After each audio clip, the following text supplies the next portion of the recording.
Good evening traders. ఈరోజు ఏమైంది మార్కెట్లో ఒకసారి చూద్దాం.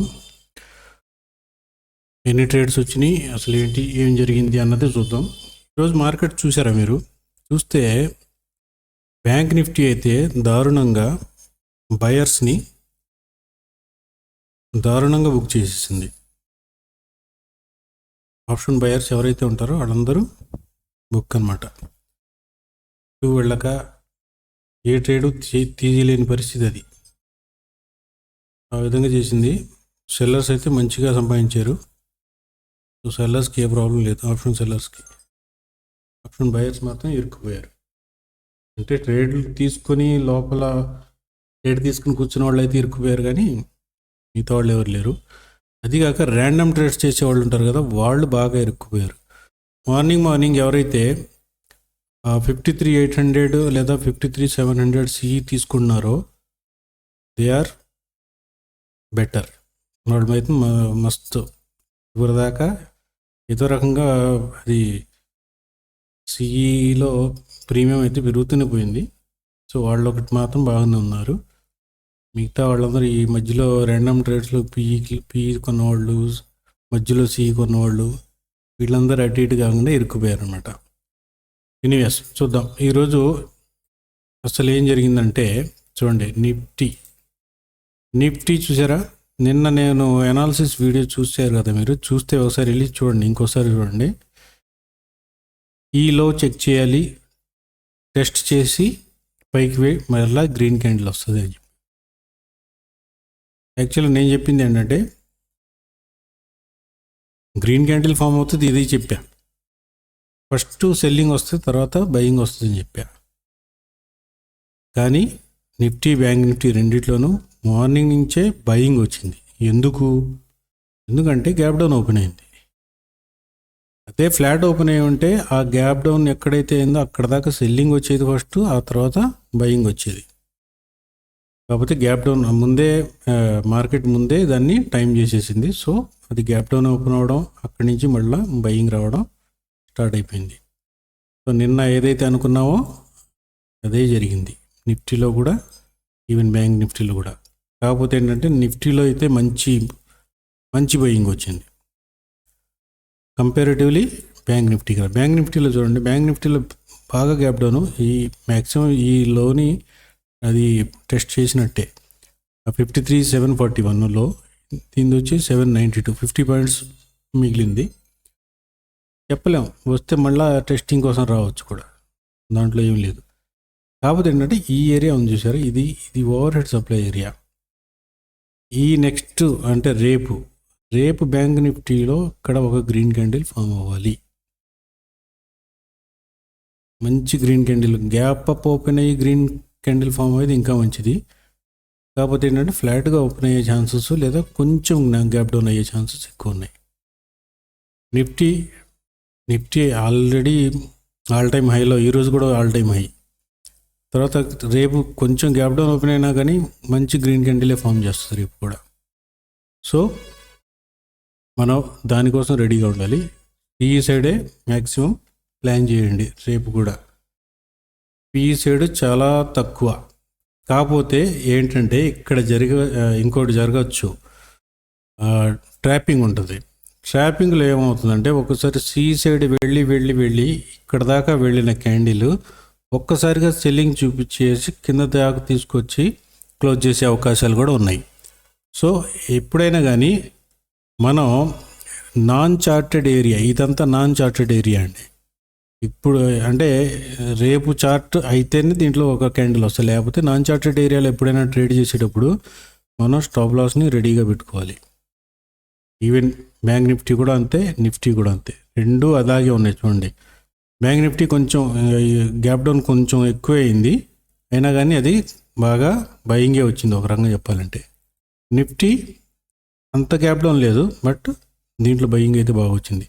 లాస్ట్లో నిఫ్టీలో మంచి మూమెంట్ వచ్చింది, అది బ్యాంక్ నిఫ్టీలో రాలేదు. ఎందుకంటే బ్యాంక్ నిఫ్టీని ఈరోజు మన ఎక్స్పైరీ మూలంగా దాన్ని బాగా మ్యానిపులేట్ చేసేసారు బాగా. లేకపోతే లాస్ట్లో రావాల్సిన మూమెంట్ నిఫ్టీలో ఎలా వచ్చిందో బ్యాంక్ నిఫ్టీలో కూడా షార్ట్ కవరింగ్ అంత రావాల్సింది. రానియకుండా దాన్ని చాలా మ్యానిపులేట్ చేశారు. బ్యాంక్ నిఫ్టీని మ్యానిపులేట్ చేసేది ఎక్కడ? Maximum HDFC, ICICI, SBI, Kotak Mahindra, axis, ఈ 5 బ్యాంకులని యూజ్ చేసుకొని బ్యాంక్ నిఫ్టీని మ్యానిపులేట్ చేసేస్తారు. నిఫ్టీని మ్యానిపులేట్ చేసేది ఎక్కడ? రిలయన్స్,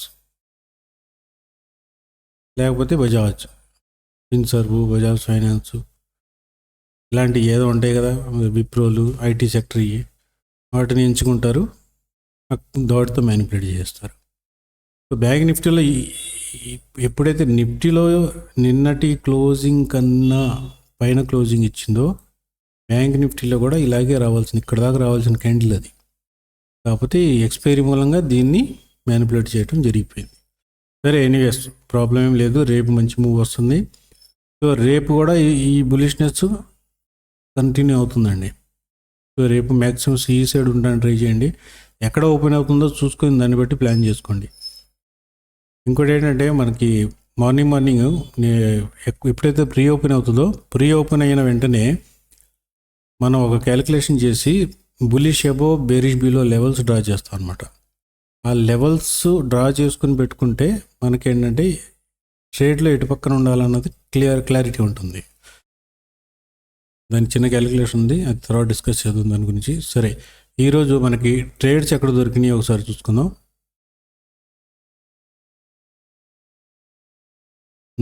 నిఫ్టీలో మీకు తెలియదే ఉంది, చివరికి మంచి ట్రేడ్ వచ్చింది, ఇంకా వేరే చెప్పవసరం లేదు దానికి. చూడండి, స్పెషల్ క్యాండిల్స్ ఇక్కడ ఫామ్ అయినాయి 9:30, 9:35కి ఫామ్ అయినాయి. బ్రేక్అవుట్ లెవెల్, బ్రేక్డౌన్ లెవెల్స్ చూసుకున్నాం, దాన్ని బట్టి చార్ట్ లేఅవుట్ చేసాం. చార్ట్లో వచ్చేసి ఏంటంటే 25,900 సిఈ, 25,950 పిఈ, ఈ రెండు వచ్చినాయి. దీంట్లో వచ్చేసి మనకి స్పెషల్ క్యాండిల్ వచ్చేసి 10:20కి ఫామ్ అయింది. దాని తర్వాత మనకి చూడండి, ఇక్కడ క్యాండిల్ పైన క్లోజింగ్ ఇచ్చింది, కానీ ఇక్కడ కింద క్లోజింగ్ అవ్వలేదు. సో ట్రేడ్ యాక్టివేట్ అవ్వలేదు. జనరల్గా ఇక్కడ చూస్తే అందరికీ ఇక్కడ పైన ఓపెన్ అయింది కదా, ట్రేడ్ యాక్టివేట్ అయింది కదా అనుకుంటారేమో. ఇక్కడ అయితే కాదు, ఇక్కడ కూడా కింద క్లోజింగ్ ఇవ్వాలి, అప్పుడే అది ట్రేడ్ యాక్టివేట్ అయినట్టు. ఇక్కడ అవ్వలేదు. ఓకే, సో ఇక్కడ ఒక ట్రేడ్ యాక్టివేట్ అయింది, ఇక్కడ యాక్టివేట్ అయింది. బట్ జరిగింది ఏంటంటే, చూడండి, ఇక్కడ విక్ వచ్చింది పెద్దది. ఈ విక్ మూలంగా ఈ ట్రేడ్లోకి ఎంటర్ చేయలేము. యాక్చువల్గా రూల్ ప్రకారం ఏంటంటే, ఏదైతే బ్రేక్అవుట్ క్యాండిల్ ఉంటుందో దానికి విక్ లేకుండా ఉంటే మంచి ట్రేడ్ వస్తుంది. అర్థమవుతుందా? సో ఇక్కడ ఈ విక్ మూలంగా ఈ ట్రేడ్లోకి ఎంటర్ కాలేకపోయాం. అది కాకపోవడం మంచిది అయింది. కొంచెం పైకి వెళ్ళినా కానీ అది చూడండి ఇలా అయింది. సో ఇక్కడ మనకి పిఈ సైడ్ ఎలాంటి ట్రేడ్ రాలేదు నిఫ్టీలో. కానీ సిఈ సైడ్ చూడండి, ఇక్కడ ఏదైనా ట్రేడ్ వచ్చిందా? మనకి స్పెషల్ క్యాండిల్ ఫామ్ అయింది 10:20కి. సో 10:20 తర్వాతే క్యాండిల్ చూడాలి, ముందు చూడకూడదు. ఇక్కడ ఒక ట్రేడ్ వచ్చింది, కాకపోతే అదేంటంటే స్పెషల్ క్యాండిల్ తర్వాత. సో స్పెషల్ క్యాండిల్ కన్నా ముందు. సో ఆ ట్రేడ్స్ చూడొద్దు. 10:20 తర్వాత ఏది ఒక్క క్యాండిల్ కూడా దీనిపైన క్లోజ్ అవ్వలేదు. చూడండి, ఎక్కడైంది? ఇక్కడైంది. ఇక్కడ చూడండి, ఇక్కడ ఒక క్యాండిల్ పైన క్లోజ్ అయింది, ఇక్కడ ఆల్రెడీ కిందనే ఉంది, ఈ లైన్ కింద. సో ఇక్కడ యాక్టివేట్ అయింది. ఇక్కడ యాక్టివేట్ అయిందంటే దీని లెవెల్ 102 దగ్గర మనం ఒకవేళ దీన్ని తీసుకొని ఉంటే అంటే నేను యాక్చువల్గా ఇది ట్రేడ్ ఎలా తీసుకోవాలంటే, ఇది పైన ఈ లైన్ పైన క్లోజ్ అవుతుంది, కానీ ఒకసారి రిట్రేస్మెంట్ వస్తుంది. ఆ రిట్రేస్మెంట్ ఎక్కడ దాకా వస్తుంది అన్నది చెప్పలేము. ఈ లైన్ దాకే రావచ్చు, ఈ లైన్ దాకా కూడా రావచ్చు. సో దాన్ని బట్టి ఈ లైన్ కన్నా ఇంకా ఎక్కువ వస్తుంది అనుకుంటే మీరు ఇక్కడ ఎంట్రీ కూడా తీసుకోవచ్చు. ఇక్కడ ఎంట్రీ తీసుకుంటే ఇంకా బెస్ట్ ఏంటంటే మనకు స్టాప్ లాస్ చాలా చిన్నది అవుతుంది. అది సరే, ఈ తర్వాత స్ట్రాటజీ డిస్కస్ చేసినప్పుడు చూసుకుందాం. సో ఇక్కడ 102, ఈ లైన్ 102.10 ఇక్కడ తీసుకుంటే హై వచ్చేసి 152 దాకా వెళ్ళింది. అంటే 50 పాయింట్స్. నిఫ్టీలో 50 పాయింట్స్ అంటే తక్కువేం కాదు. అది నిఫ్టీలో అలాంటి ట్రేడ్స్ వచ్చినాయి. తర్వాత బ్యాంక్ నిఫ్టీలో రేపు కూడా బులిష్ ఉంటుందండి, జాగ్రత్త, చూసి ట్రేడ్ చేసుకోవచ్చు. బ్యాంక్ నిఫ్టీలో చూడండి, స్పెషల్ క్యాండిల్స్ ఫామ్ అయినాయి 9:30, 9:35కి. ఓకే, ఫామ్ అయినాయి, లెవెల్స్ డ్రా చేసుకున్నాం, breakout, break down levels. Breakout level ఇది 9:45కి అయింది ఇక్కడ. సో మనం ఇక్కడ సిఈబి చార్ట్లు చూడండి, 54,000 సిఈ, 54,000 పిఈ రెండు తీసుకున్నాం. తీసుకుంటే బ్యాంక్ నిఫ్టీలో జరిగింది ఏంటంటే అసలు ఎలాంటి ట్రేడు లేదు. ఒక ట్రేడ్ అయితే వచ్చింది కానీ అది పెద్ద ట్రేడ్ అనిపించుకోలేదు. ఎందుకంటే అసలు మార్నింగ్ బ్యాంక్ నిఫ్టీ మూమెంటే అలా ఉంది కాబట్టి అసలు ఎలాంటి ట్రేడు లేదనుకుని కూర్చోవడం బెస్ట్. ఇక్కడ వచ్చింది ఒక ట్రేడ్ చూడండి, ఇది దీనిపైన క్లోజింగ్ ఇచ్చింది, దీని కింద క్లోజింగ్ ఇచ్చింది. ఇక్కడ ఒకవేళ ఎంట్రీ చేసినా కానీ స్టాప్ లాస్ కొట్టేసి ఉండేది. అది ఇక్కడ stop loss.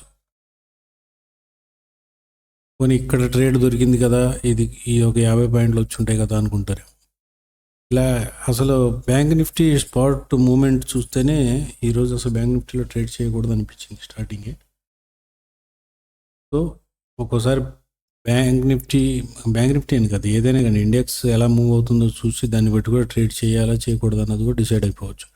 So bank Nifty లేదా ఈరోజు అసలు ట్రేడ్ చేసే రోజు అయితే కాదు. మొత్తం చూడండి, అసలు ఏమన్నా ఉన్నాయా? ఒక క్యాండిల్ పైకి వెళ్తుంది, అన్ని కిందకు వచ్చినాయి. ఒక క్యాండిల్ 2 క్యాండిల్ పైకి వెళ్తున్నాయి, మళ్ళీ కిందకు వచ్చాయి. ఇలాంటి ట్రేడ్స్ ఇలాంటి రోజుల్లో ట్రేడ్లు చేయకూడదు. ఇంకోటి ఏమైందంటే ఈరోజు విక్స్ కూడా బాగా క్రాష్ అయింది. దాని మూలంగా కూడా కొంచెం ఈ మూమెంట్స్, ప్రీమియం మూమెంట్స్ అన్నీ డౌన్ అయినాయి బాగా. సరే, ఎనీవేస్ రేపు మాత్రం గుర్తుపెట్టుకోండి, నిఫ్టీ, బ్యాంక్ నిఫ్టీ మంచి బులిష్ లెవెల్లో ఉన్నాయి. చూసారా? చూడండి, ఇది ఒక లైన్ ఫామ్ చేసేసి ఇక్కడ బులిష్నెస్, ఇది వచ్చేసి మనకి కన్సల్టేషన్ అయింది. దీని తర్వాత మూమెంట్ మ్యాక్సిమం పైకి ఉంటుంది. ఎందుకంటే ఇప్పుడున్న కండిషన్స్, ఇప్పుడున్న మార్కెట్ మూవ్స్ అన్ని బట్టి చూస్తే పైకే ఉండాలి. రాత్రి ఏదైనా సీన్ చేంజ్ అవ్వచ్చు, చెప్పలేము. సీన్ అయితే కింద ఓపెన్ అయ్యి మళ్ళీ పైకి వస్తుంది. అది బ్యాంక్ నిఫ్టీ చూడండి, నిఫ్టీ చూడండి. నిఫ్టీ అయితే ఆల్ టైమ్ హై వచ్చేసి ఈరోజు 26,032.80. అది okay friends, thank you very much.